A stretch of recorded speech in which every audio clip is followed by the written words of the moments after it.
From the quiet to the crazy, all the high tide, all the level. If it's tears, if it's dancing in a thrift store, how you turn all this living into something worthwhile. Every single heartbeat, every breath we get to do, every moment to moment is a blessing spent with you. Good morning and welcome to the first episode of Moment to Moment, the Newlywed podcast with Rod and Natasha. I am your host, Rod. And I am Natasha. She's a host too. But Oh, I'm also a host. we are newlyweds and we've had an incredible journey. The purpose of our podcast is transparency. What I think is the biggest failure in the church is lack of transparency. If the world knew that we were just people, just all trying to get it right, all trying to make our way to heaven, and that the only difference between us and the world is the fact that we are sinners and we acknowledge it and we need a savior. That's the only difference. Other than that, we're all the same people. The Bible says all flesh is the same. So we're here to be transparent about our meeting, our relationship, how it's going, what we hope in the future, in hopes that someone will be blessed and, feel better about either being married or, maybe you're single and thinking about being married. So hopefully it helps you in that way. Mm-hmm. I am Natasha. I am a mom of 8 now. I'm an educator, an administrator. Most of all, I'm a daughter of the King. There we go. I grew up with 2 sisters, and my parents were divorced. And I was raised by my grandma for most of my younger years, and had some transitions as my dad got remarried and divorced, and navigated through life as a teenager, kind of in and out on my own. I had a adventurous life before marriage. This is my first marriage. Lots of relationships before, but this is my first marriage. I learned a lot. I've learned a lot. I am not today who I was before, and I owe that to the Lord, and I'm grateful for His grace and His mercy throughout those years of just not knowing what life was supposed to be. Today, I have a husband who I navigate with, and I'm grateful for that. Yes, she has a husband. That's me. I'm a brother of 2 sisters, and you didn't mention how many kids you had. I said 8. Oh. I said a mom of 8. Yeah, okay. But I didn't come. Okay. So, she's a mom. She's a biological mom of 3. Yes. I came into this thing with 5. I was raised in the church. I am a PK. My dad is a minister, and so anybody that comes from 80s church, you already know where I'm going. And anybody that was a PK in 80s church, you know what it is. I have been now 3 times married. First 2 children are by my first wife. The next 3 are by my second wife. So we have none together, and we won't. We're okay. We're okay not having none together. We are fine. So we met in high school. She was actually my first crush. I got on the bus, and it was one of those situations that I was a little nerdy, I was a little nerdy in middle school, like super nerdy in middle school, but a little less nerdy in high school. What? I think she's still laughing at me. I was a little less nerdy in high school, and by the time I was a senior, I was the coolest dude in school. That's not necessarily true, but, at least I thought I was. No, I really didn't. Transparency. I met her in high school, and Um, she was like the most beautiful thing that I had seen. She was the first, like I said, she was the first girl that I was attracted to. I was attracted to a lot of girls. Don't get me wrong, but I couldn't seem to get none of them. At least none of the ones I wanted. And that included her. And so it was one of those situations where I'm getting on the bus and everybody's like, can't sit here, can't sit here, and she's like, you can sit here for us. Nah, I'm making that up. But no, we did ride the bus together, and that's where things started. And yeah, I stepped to her, with everything that I had, and it wasn't good enough. It just wasn't good enough. But she We was just weren't nice, mature enough. huh? I wasn't mature enough to receive you and what That's, you're giving. that's what it was. It was maturity, a lack of maturity. Lack of maturity. I don't really know what I had at the time to make you say, that's a great guy either. So, in fairness, we was in high school, but you know, like the prophet says, back then they didn't want me, and now I'm hot. Well, And I want you him. see, see, all the others don't matter. The others don't The others matter. don't matter. No. Yeah. High school was interesting. For me, I don't remember much of our exchanges. I remember the bus, but not necessarily as many details as my husband. Um, but I do remember he wrote in my yearbook. She I, showed me that. I found his signature in my yearbook as we were preparing for our wedding. He left his phone number, and Which, mind you, is the same it's the house same phone number. house phone that my parents have today. Yeah. Um, and but high school was interesting to me. Like I said, I didn't. My family dynamic was sometimes hard to talk about, so excuse me. But I didn't have two parents in the home, making sure I understood who God was and why I'm here on earth, or why I was created to, or what I was created to do on earth. I didn't have much guidance in structure and a character development. Like, I don't know. I didn't have a lot of that in my high school years. I learned a lot of what not to do. Wasn't until I was more of an adult when I started to kind of practice trial and error with life and learning as I go. That is why I say I owe God. I don't know. I'm just grateful for His grace and mercy over my life because He has been the one teaching me the lessons. So I grew up with my grandma. She was kind of the faith builder in my home during my early childhood and elementary years. She was a church goer. She was a prayer and a quiet time. She had that regimen every day.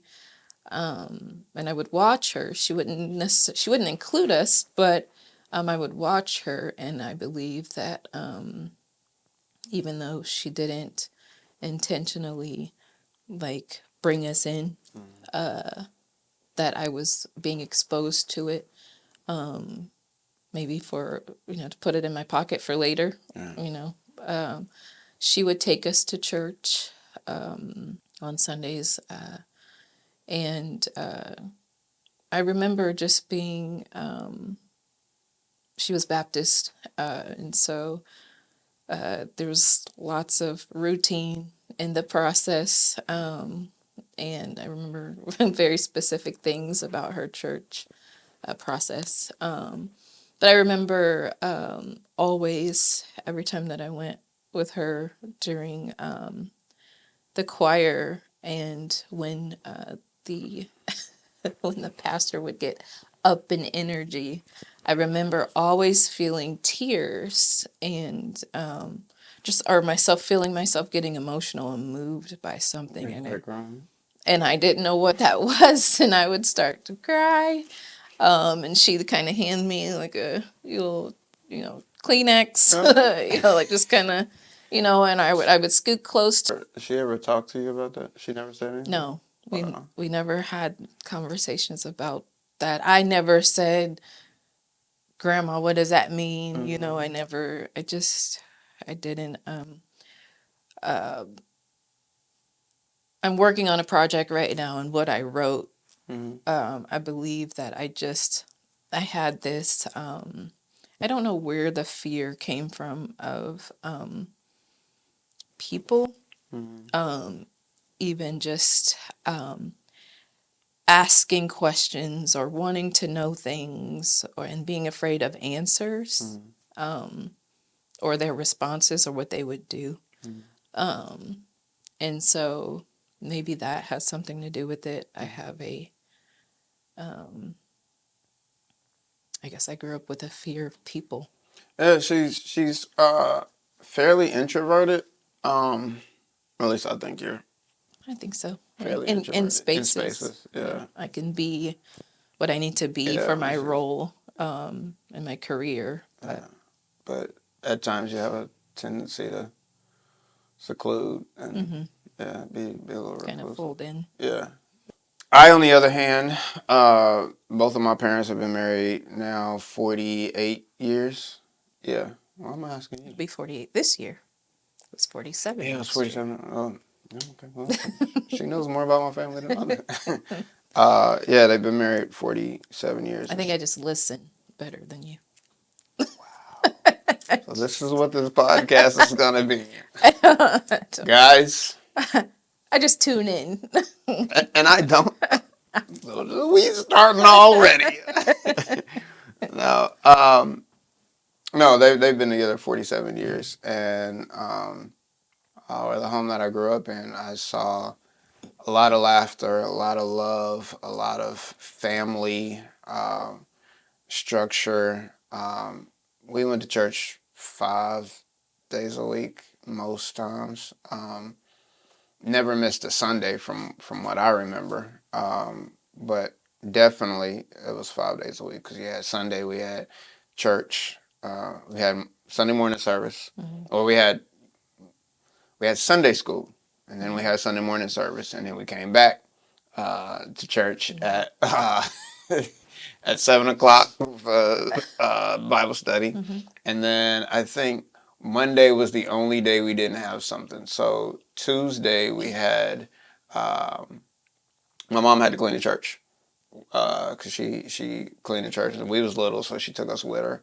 And Wednesday we had Wednesday night Bible study. Thursday we had choir rehearsal. Friday we would have I don't even know what you call that service, but it was just another service. And Saturday, sometimes my mom would clean the church again, and so yeah, we was in there a lot.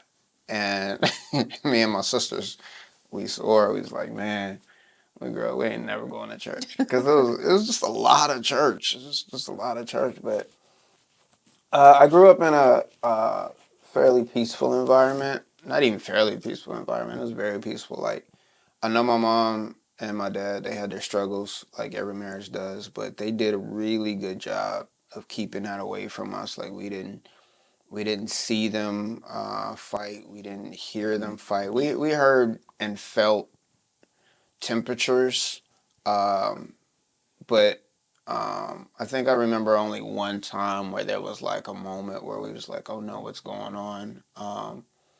And at least that stays in my brain. I'm not sure if my sisters remember, but I do remember at that time it was kind of jarring. But like we didn't hear they never yelled at each other. I'm sure they yelled at each other at When you other guys were at times. school. Yeah, when we was at school. No, not even when we were at school. Because Dad was always at Oh, work. So I don't know if they got in the car together and yelled at each other. I don't know, but they didn't do it around us. And so verbal abuse, psychological abuse, emotional abuse, to each other, it didn't happen at the house. So I was never accustomed to any of that. So when I got older and I began to date other women that may have grown up in those places, I'm like, yo, what is this? It it didn't work for me. In any case, that's now you have a good kind of picture of where we came from. Definitely different homes, mhm, different environments, mhm. different structure, um, and so trying to put those two people together and after their 40s, Yeah. with all the experiences and then all the kids and you come into it with expectations. Mhm, Unfortunately, mhm. we all even date with expectations. And one of the things that I've realized, that at least I believe, that broken hearts come from not necessarily what the person did, but it comes from you expecting them not to do it. Mhm. Like you come to a situation with expectations, and then they don't meet your expectations, and it's their failed expectations that causes you to hurt. Mhm. That's where the hurt comes from. And that's why it's so important to be honest in your relationships, because honest and communicative. Yeah.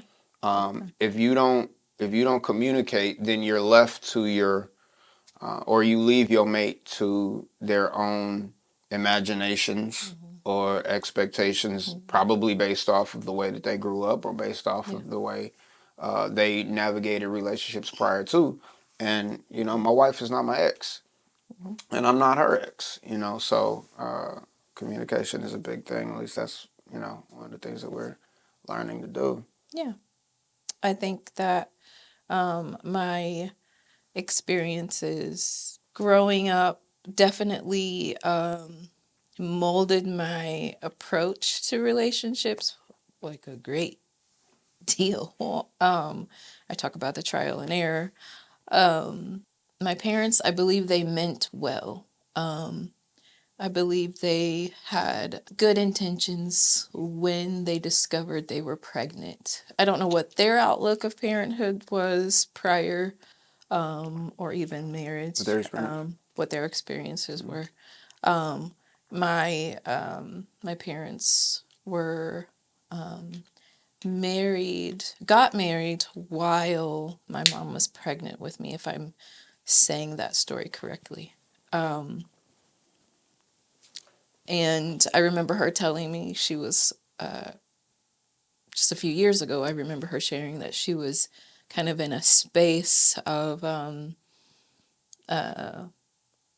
anxiety, not wanting to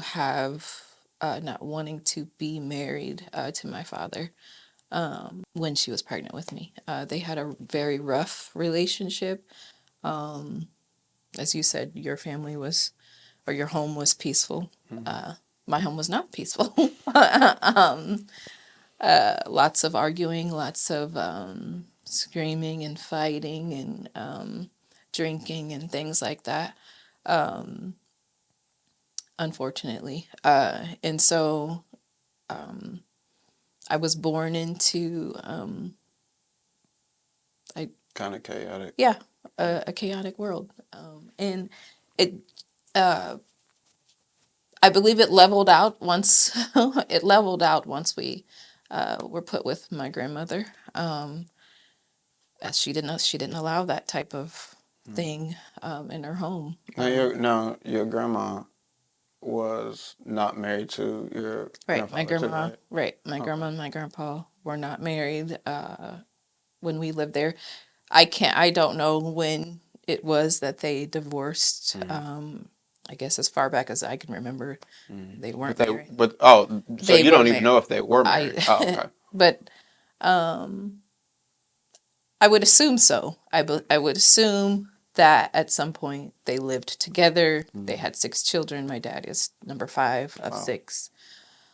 Um, and so, yeah, so my home or my childhood, and it's hard to say my home life, because home life wasn't as stable. You know, we were always moving, we're always, you know, just in adult mess, growing through that. And so, growing as an adult, I had no, I didn't have any examples of marriage. I didn't have any examples of healthy relationships. So I navigated emotionally, if that makes sense, through relationships. I was cute. The guys liked me, so I date them, you know. And but You, what you did? still are cute. Thank you, And this guy likes you. thank you. I'm the only one dating you. Yes. Right. That, yeah. Let me. When I was younger and not married. You said it right. You said it. You said I was cute and Yes, guys yes. liked me. And so I dated them, and I discovered not much about myself other than that I was cute. Guys liked me, You and dated I him. dated them.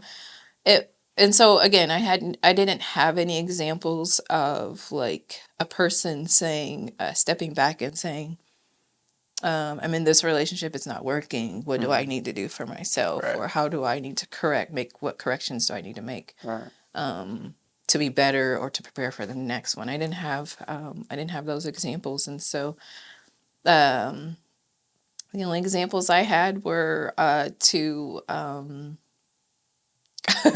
just Fight. yeah, to argue, fight my way out of things, lie my way out of things, manipulate my way out. I just learned. I didn't learn the healthy, like I said, the healthy like approach to relationships. I didn't know that. Well, what's interesting about that, to be fair, I didn't necessarily learn those things that she mentioned either. I think that's something that you kind of pick up in your early 20s when you start deciding who you want to be. But I did learn what was healthy. I did learn what normal should be, right? It should be normal for parents to hug their children. It should be normal for I love yous to be being said. It should be normal for just spending family time together. That stuff should be normal. It should be normal to have dad in the house. It should be normal to have mom in the house. It should be normal for them to stay together. So it should be normal for them not to throw each other up against a wall and cuss at each other. Yeah. That should be normal. And so while I may not have learned, not to lie, and I mean, while they taught those things, I'm talking about in the framework of a relationship. Yeah. While I don't necessarily remember them sitting down and navigating with us through relationships, especially not the way that we do our children. Right. Because we're like extremely open with our kids. But that was 80s too. Parenting was different in the 80s. And so I just knew what I liked. I knew what I liked in a relationship. I knew what I wanted. They set this blueprint, and I said, man, I want that. I watched them. I watched them love on each other and kiss on each other, and they would slow dance in the kitchen and different things like that. And as a kid, when you're 8 and 9 years old and you're standing in a distance watching this, you feel security, you feel warmth, you feel all of these things, and you can't help but want that. I don't think any kid says, I don't want "I don't that. want it." Right. That's they, too smushy for they me. they look happy, right? Yeah. And so that stayed with me all my life. So to get older and here's the unfortunate thing about it, that they did it so well that I thought everybody did it. Specifically in regards to like church and Christendom and being believers. I never heard my parents cuss. I never heard them smoke or drink. Those are, by the way, those are the big sins. Smoking, drinking, and cussing, and all the other sins was nothing. And fornication, of course, you know. Which is not true. Yeah, those are the Not only sins true. that matter. That's not The rest of true. the sins don't matter. But no, I never saw them do those things. I never heard them do those things. I'm not saying that they didn't.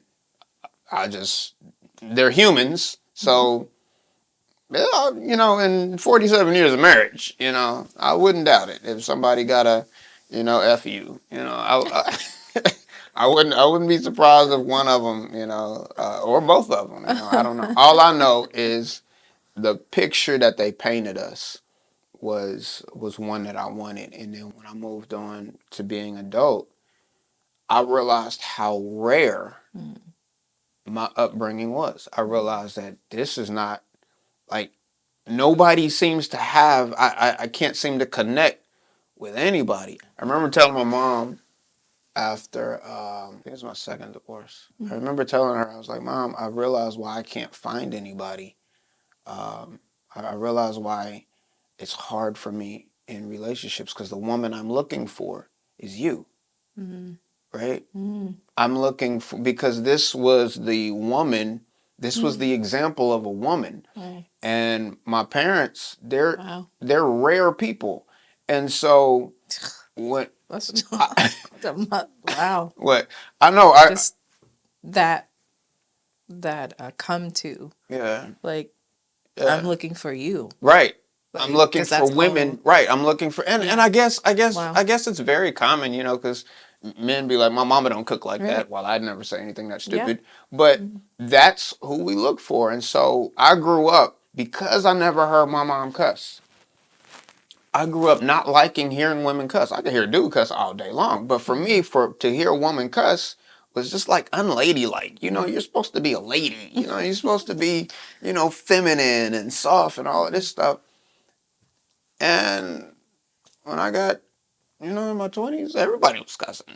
It's funny that you say that. Like dating myself as a woman, no, dating myself as a woman, dating when I was dating, I didn't know that that's what I was doing. What? Was looking for someone like my dad, Oh, yeah.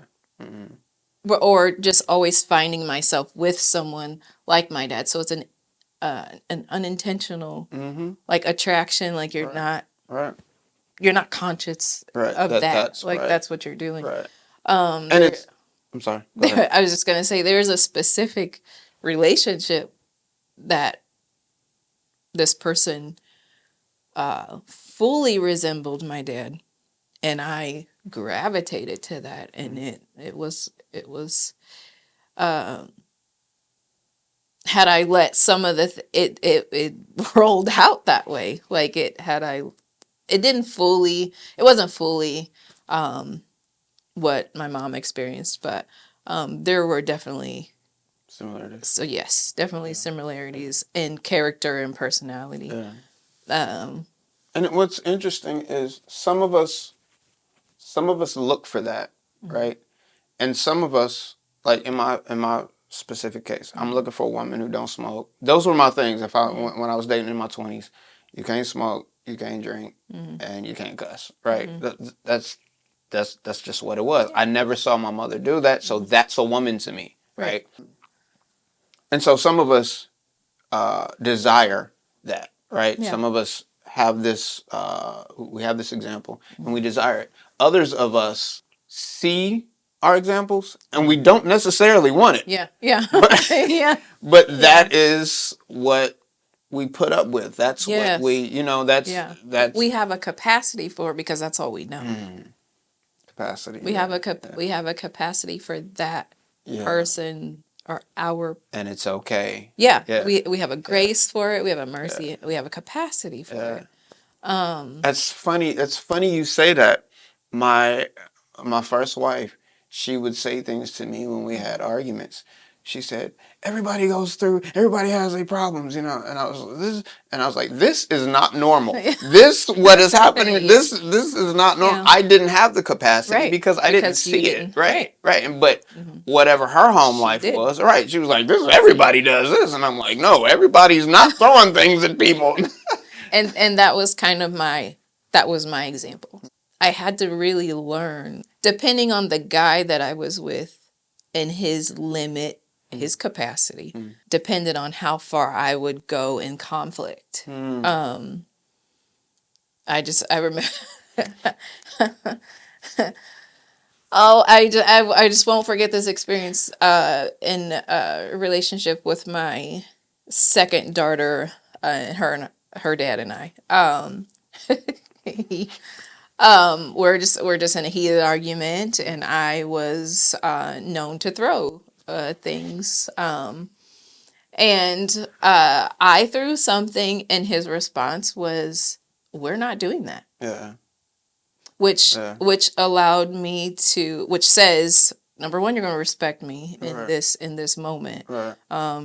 Also says, without saying, I'm not going to do you like that. So don't do me like Don't do me like that. yeah. Yeah.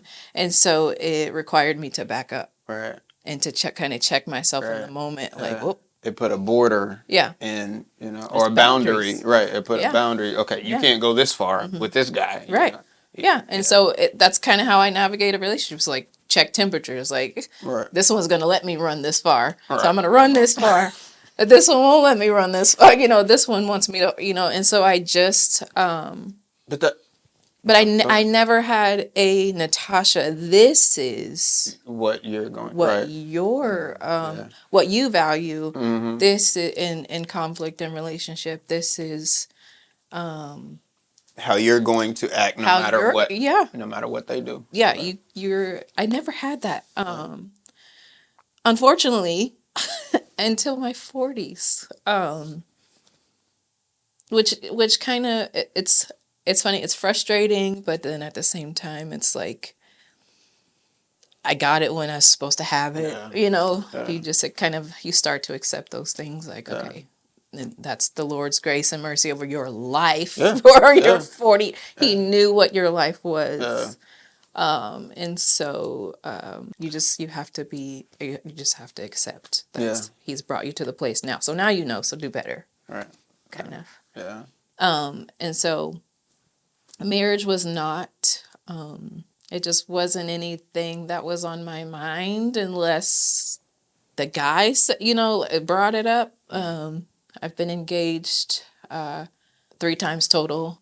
But in those times, I don't remember like saying, "Oh, I want to be married." Like like marriage, right? In those times, it was like, okay, we're together, so I guess we get married, and we just continue figuring life out by ourselves, Right. or ourselves. Marriage just wasn't a thing for me. I didn't have the examples. Right. I didn't know what that meant. And so when I came to, it's funny when you and I started we started reconnecting. Thank you, babe. Started reconnecting, and I started learning like who he was and the type of character he had, and feeling like I want to date a guy like this one day. Like, I want this type of guy.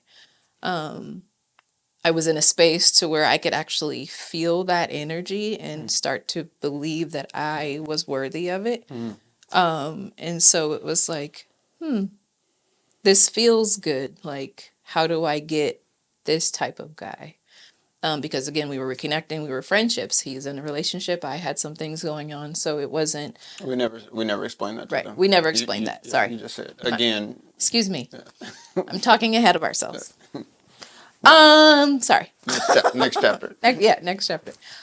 Anyway, so my view of marriage, I didn't have. I didn't have one. I just thought I was supposed to be in relationships for the rest of my life and live with the person and navigate and whatever happened. And whatever happened.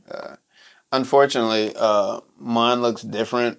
I was, and I hate to say this, but it is what it is, and that's what we here. We here to be transparent. I was probably a serial proposer. I've been married 3 times. Serial proposal. Yes, I proposed to a lot of boxes of cereal. Yeah. No, And I didn't even realize it until don't laugh at me.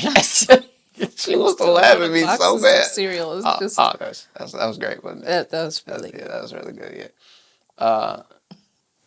I've probably been engaged maybe 5 times, maybe 5 or 6 times.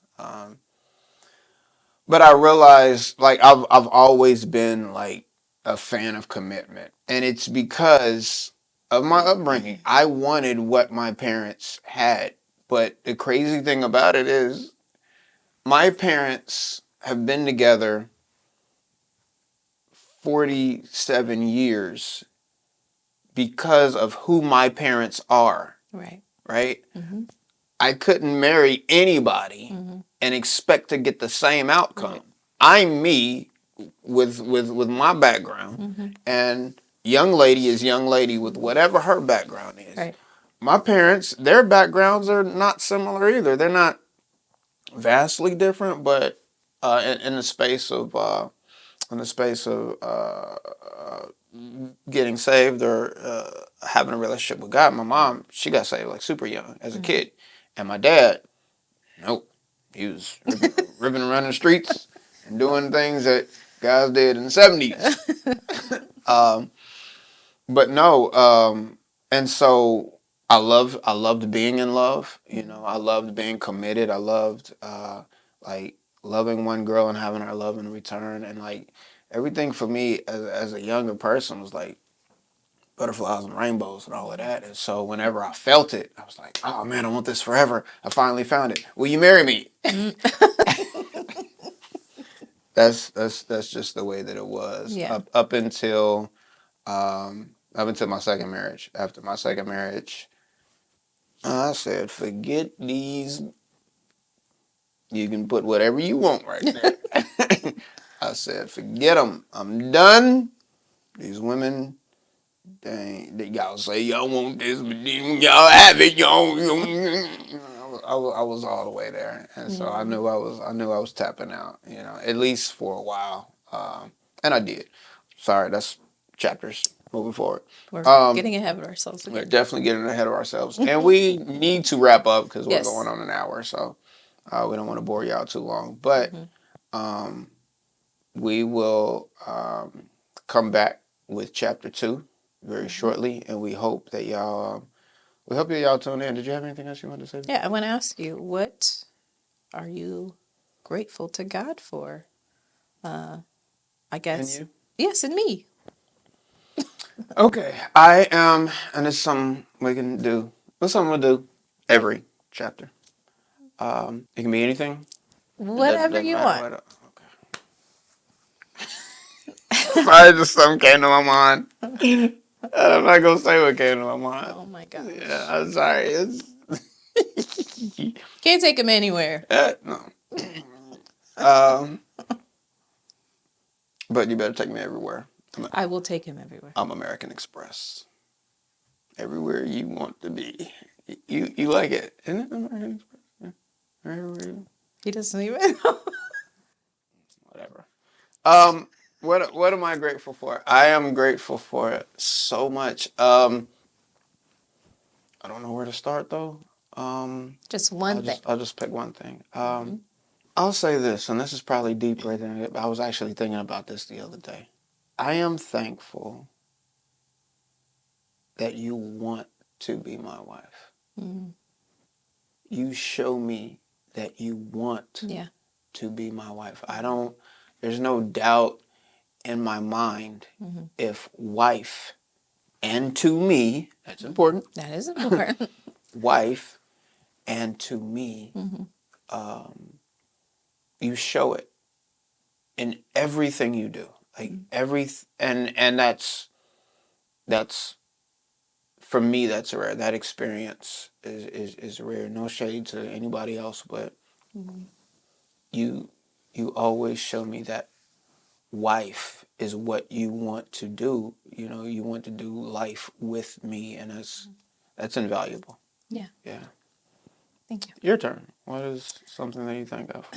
I thank God that my husband pulls out the best in me.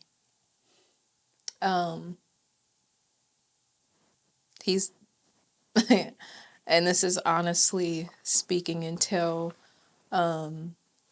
we reconnected, I don't think personally, I had anyone personally in my life bringing out the best in me, requiring me to be my best self.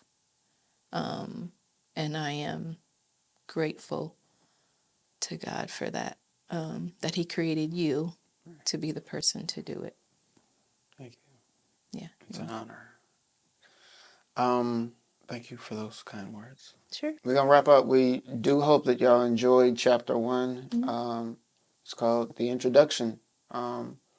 Just getting to know us and getting to know what life is doing and what God is doing through that Through life us, yeah. that we're living. Another reason for the podcast, we believe that our union and every union, not even just us, but we believe that because marriage is an institution created by God, that He has a purpose for it. When He brings two people together, that it's not for us to just be happy and have kids and go on family vacations and get up and eat and go to sleep and make money and try to get the bigger house and the cars and just to exist.